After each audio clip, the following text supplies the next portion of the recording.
장내 세균은 쉽게 말해서 우리 소화기 내에 존재하는 다양한 미생물로 소화에 관여를 하고요. 면역에 관여합니다. 정신 건강에도 중요한 역할을 하는 걸로 되어 있습니다. 소화기라는 자체의 기관을 보면 우리 몸은 외부 환경과 접촉하고 있는 신체 기관들이 몇 가지가 있습니다. 피부가 있고요. 그다음에 폐가 있습니다. 네, 그다음에 소화기가 있는데 이 중에서 가장 큰 표면적을 차지하고 있는 게 바로 소화기입니다. 그렇기 때문에 외부 환경에 안 좋은 것들이 못 들어오게 면역력이 제일 몰려 있는 기관이 소화기이기도 하기 때문에 우리 몸의 무려 면역력의 70%가 소화기에 몰려 있습니다. 따라서 장에 문제가 생기면 면역에 문제가 생길 수 없는 게 너무 자명한 일입니다. 그런 면역에 성숙하는 데 있어서 중요한 역할을 하는 게 바로 장내 마이크로바이옴이라는 거고요.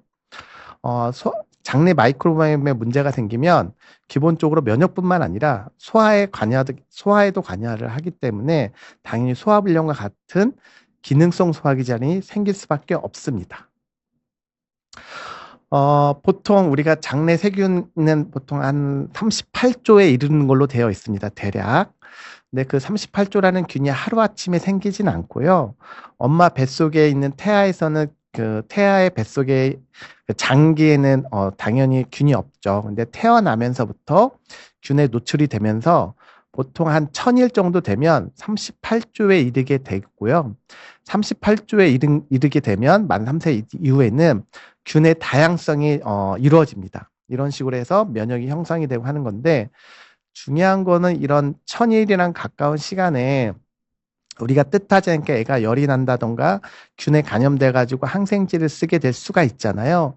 그러면 균이 제대로 성장을 못하게 해가지고 장내 세균이 제대로 성장을 못하게 돼서 장내 세균이 면역을 성숙하는 데 역할을 하거나 또한 장내 세균이 생성해내는 물질들이 있습니다.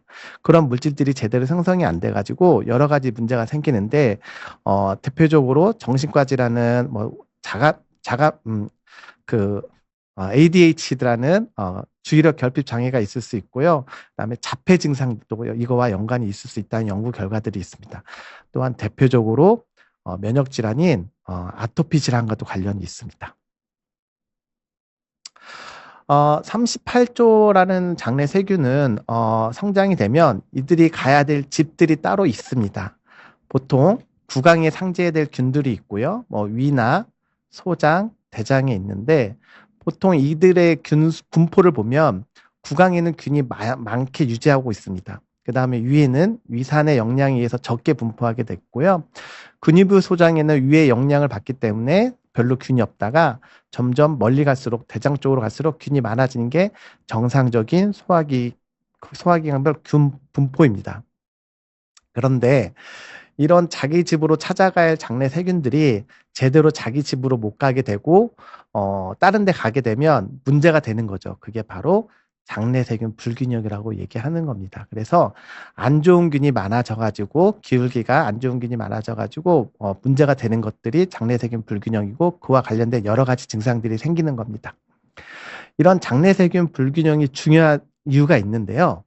보통 우리가 세로축을 장 건강이라고 어느 정도 수준을 이상을 장 건강이라고 얘기하고 어느 정도 이하를 장 질환이나 또한 여러 가지 전신 질환이라고 얘기를 하면 물론 우리가 시간이 지날수록 점점점 장 기능이 떨어질 수밖에 없는 것도 사실인데 그래도 그 중간 과정이 분명 있을 수 있습니다. 만약 그 장이 건강하다가 장 기능이 떨어지는 장내 세균 불균형 단계가 선행을 하고 그 다음에 이거를 무시하고 지나다 보면 장에 안 좋은 균들 많아서 여러 가지 기능성 소화기 질환, 더 나아가서는 염증성 잔질환도 생길 수 있고 더 나아가서는 전신 질환까지 이루어지게 됩니다. 그렇기 때문에 우리가 이런 질환들이 생기기 전에 장내 세균 불균형이 있는지를 여부를 파악을 해서 치료를 하게 되면 앞으로 호미로 막을 걸 가래로 막지 않게 되는 그런 좋은 결과가 있을 수 있게 되죠. 그래서 장내 세균 불균형을 일찍 발견해서 치료하는 게 되게 중요한 사실입니다. 그러면 오늘의 주제인 기능성 소화기 질환에 있어서의 장내 세균들이 어떤 식으로 영향을 미치는지 기전을 설명을 할 건데요. 기본적으로 장이 건강한 장내 세균이 있는 환자들은 장 점막도 튼튼하고 이들이 생성해낸 영양소도 제대로 흡수가 돼가지고 우리 몸에 건강한 뇌를 형성시키기도 하고 장 운동에도 문제를 일으키지 않습니다. 그러나 장에 안 좋은 균들이 많아지면 이런 안 좋은 균들이 갖고 있는 독소들이 있습니다. 그런 독소가 장에 자꾸 염증을 일으켜서 염증의 결과 장 점막이 되게 예민하게 됩니다. 그게 바로 내장 과민성입니다. 그래서 조그만 어떤 음식만 먹어도 되게 예민하게 돼서 설사를 하거나 어떤 분들은 복통을 느끼게 되는 이유가 이런 내장 과민성으로 연관되어 있는 거고요.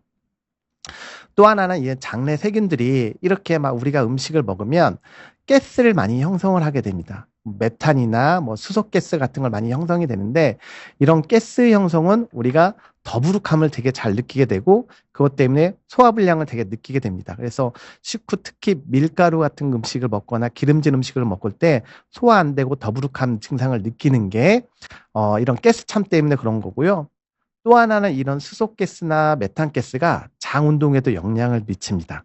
그래서 어떤 분들은 장 운동을 빠르게 하고 어떤 분들은 장 운동을 느리게 해가지고 경우에 사람에 따라서 설사하시는 분들이 있고 사람에 따라서 변비가 일으키는 이유가 이런 이유 때문입니다. 이런 장내 세균에 문제가 생기면 여러 가지 우리 몸에 신체 질환이 생길 수 있는데 대표적으로 이걸 웰리스 나무로 기능의에서 보통 얘기하는데 뿌리에 문제가 생기면 열매에 문제가 생길 수밖에 없다는 건데 기본적으로 장에 세균에 문제가 생기면 장 쪽으로 문제가 먼저 생기겠죠. 그게 IBS는 과민성 장증후군이나 기능성 소화불량, 역류성 식도염도 관련이 있고요. 더 나아가서는 염증성 장질환이라는 것도 생길 수 있어요. 그리고 이런 염증이 오래되면 염증의 결과 장점막이 자라나는 용종이라는 것도 잘 생겨요. 그래서 용종 3번 생기신 분들은 용종을 뗐다 하더라도 이게 관리가 안 되면 또 잘 생겨요. 그래서 여러분들도 그런 경험한 분도 있겠지만 용종 뗀 분들은 또 자주 떼요. 그 이유가 근본적인 원인인 장내세균 불균형이 개선이 안 됐기 때문이라고 이해하시면 될 것 같고요. 또 우리가 음식을 먹으면 음식이 장에서 소화되고 흡수가 된단 말이죠. 소화되고 흡수된 건 다 어디로 가냐면 혈액을 타고 간으로 가게 됐습니다. 우리 몸의 구조가 그렇게 연결되어 있습니다. 그 얘기는 만약에 장이 안 좋아져서 안 좋은 균들이 많아지면 역시 안 좋은 균들이 갖고 있는 독소도 장에서 흡수가 돼서 간으로 갈 수밖에 없는 거죠. 다시 말해서 장이 안 좋아지면 간이 나빠지게 됩니다.